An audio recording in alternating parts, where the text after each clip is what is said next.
Niinin handog kami. Ug ang tanan nila mitalaw tungod kaninyo. Ang inyong Dios, ang Ginoo mao gayud ang Dios sa langit o sa yuta. Dunay mga punto ang kapita.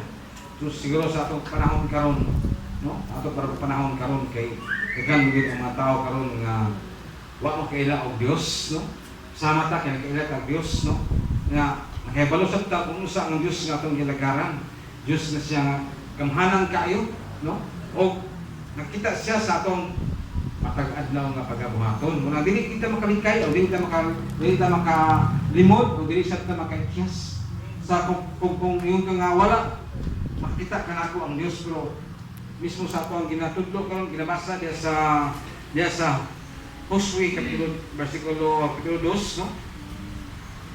Nakaroon siya Josue di Korea.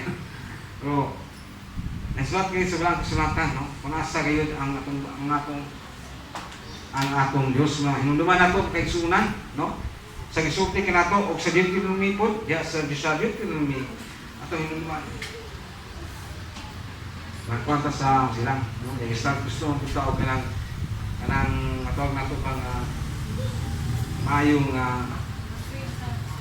Josue kapitulo 4 versikulo 29, no?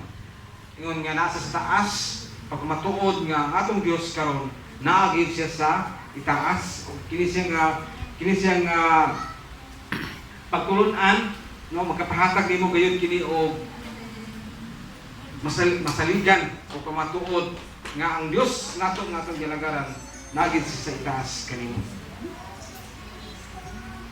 Hallelujah, blessed be your name, no? Usa ka na una nga punto kana nga kumutan ta where is thy God, no? Naagid siya sa itaas, no?